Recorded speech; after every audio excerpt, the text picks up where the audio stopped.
सचिवालय घेराव मामले में पुलिस की नोटिस पर शनिवार को बीजेपी के नेता धुर्वा थाने में पूछताछ के लिए जाएंगे। विधायक सीपी सिंह ने कहा है कि बीजेपी के लोग कानून का सम्मान करते हैं। दरअसल सचिवालय घेराव के दौरान उपद्रव को लेकर प्रशासन ने पहले बीजेपी के 41 नेताओं पर नामजद प्राथमिकी दर्ज कराई थी, जिसके बाद प्रदेश अध्यक्ष दीपक प्रकाश समेत 18 और नेताओं को धारा 41A के तहत नोटिस जारी किया गया था और इन नेताओं को 22 अप्रैल को धुर्वा थाने में बुलाया गया था। पुलिस की इसी नोटिस पर शनिवार को बीजेपी के नेता धुर्वा थाने में पूछताछ के लिए जाएंगे।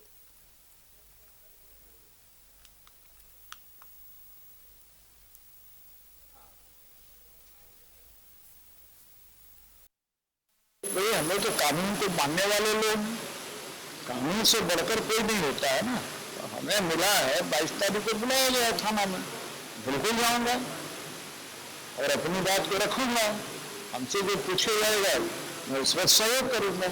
हम लोग इसमें से नहीं है कि समय दीजिए, अरे भाई जो काम 22 को करना है बुलाया गया तो अब समय हम भी ले सकते हैं, तो क्यों समय लेंगे? समय नहीं लेंगे, जाएंगे 22 तारीख को जाएंगे, हमारे प्रदेश से लोग भी जाएंगे, सारे लोग जाएंगे। अरे जो सच्चाई है तो भाई सच्चाई बोलेंगे ना, न पुलिस के कहने पर कुछ बोलेंगे न कोई बनावटी बात बोलेंगे। जो सच्चाई होगी उसी बात को रखेंगे। भाई हमें तो कानून को मानने वाले लोग, कानून। और ज्यादा जानकारी ले सहयोगी राजेश हमारे साथ बने हुए हैं। राजेश, सचिवालय घेराव के दौरान बीजेपी के जो दीपक प्रकाश समेत 18 नेताओं पर नोटिस जारी किया गया है और कल पुलिस ने इन्हें पूछताछ के लिए बुलाया है। देखिए 18 ही नहीं है, ये तो दूसरी सूची थी जिसमें 18 लोगों का नाम था, जिसमें दीपक प्रकाश भी थे। पहली सूची जो है वो 41 लोगों की है, जिसमें केंद्रीय मंत्री अर्जुन मुंडा, अन्नपूर्णा देवी, इसके अलावा कई विधायक भी थे।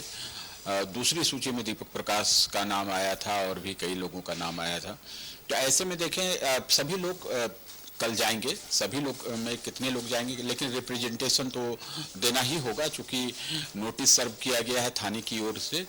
तो ये लीगल वैलिडिटी मानी जाती है कि आप इस पर रिस्पॉन्ड करें, क्योंकि किसी ने बुलाया है तो आप या तो अपने वकील के माध्यम से वहाँ रिप्रेजेंट करा दें कि वो आज नहीं किसी अन्य तारीख को उपलब्ध हो पाएंगे। हो सकती है किसी की व्यस्तता हो, पर अधिकांश लोगों के बारे में मुझे जो जानकारी है, जैसे दीपक प्रकाश वैसे तो प्रदेश से बाहर थे, लेकिन वो आ जाएंगे रात तक और संभवतः कल वो इस पूरी टीम जो है वो उसको एक तरह से लीड करेंगे। वैसे लीड करना नहीं, चूंकि यह तो कोई आंदोलन या कोई डेलीगेशन नहीं है, वहाँ पर सभी लोगों को बुलाया गया है और उन्हें नोटिस सर्व किया गया है, तो सभी लोग अपना पक्ष रखेंगे।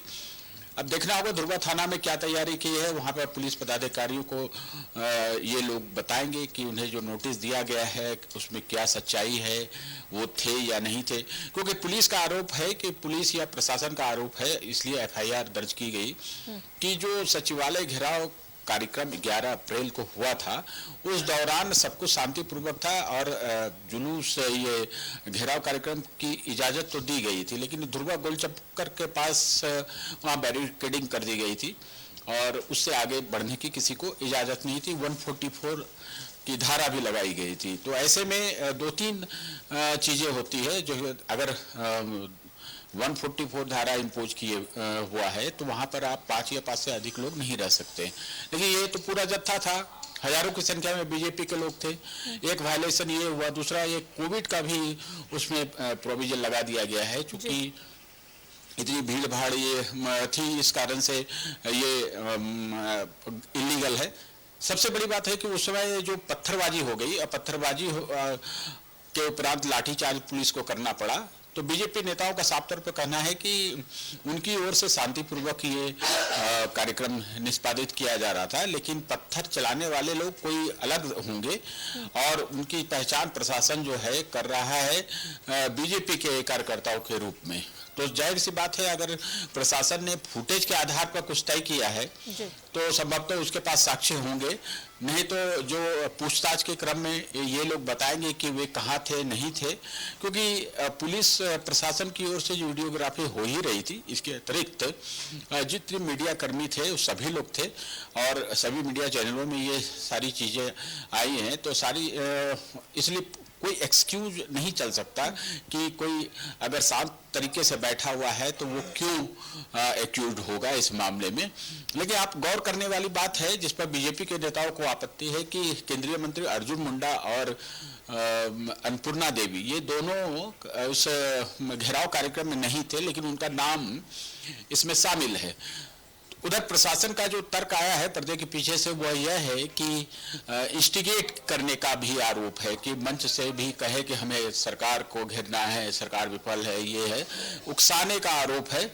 इसलिए देखिए नाम उनका सुपरविजन में अभी हटा नहीं है। हो सकता है कि पूछताछ के बाद कुछ के नाम जुड़ सकते हैं, कुछ के नाम हट भी सकते हैं। तो तमाम चीज़ें कल स्पष्ट हो पाएंगी। कल जो नेता वहां जाएंगे, जैसे दीपक प्रकाश जाएंगे, सीपी सिंह, कुछ विधायक जाएंगे, ये सभी लोग वहां जाएंगे और अपना पक्ष रखेंगे। संभव है कि सभी लोग नहीं जा पाए, लेकिन सभी की ओर से कुछ न कुछ रिप्रेजेंटेशन तो देना ही होगा कि वे क्यों नहीं आ पा रहे हैं। क्योंकि प्रदेश के नेता कई अन्य जिलों से आए थे, उन्हें कुछ ना कुछ पुलिस के पास अपना पक्ष रखना होगा कि वो आज नहीं तो फिर किसी दिन आ सकते हैं। लेकिन सभी लोगों की ये मूल भावना है कि कानून का सम्मान करना है। पुलिस ने बुलाया है, जांच होगी, जो कानूनी प्रक्रिया है उसमें सहयोग करना है और कोई बहाना नहीं बनाना है।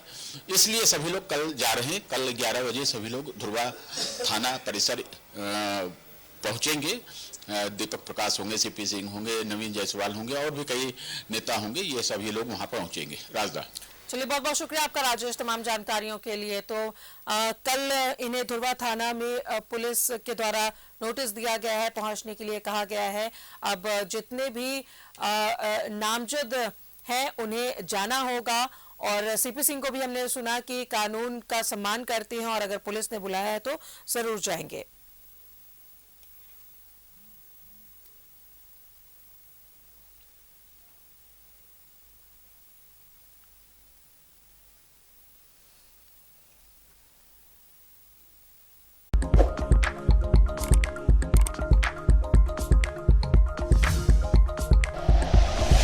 Like and share videos, subscribe करें हमारा चैनल और प्रेस करें बेल आइकॉन। न्यूज़ 11 भारत, सच है तो दिखेगा।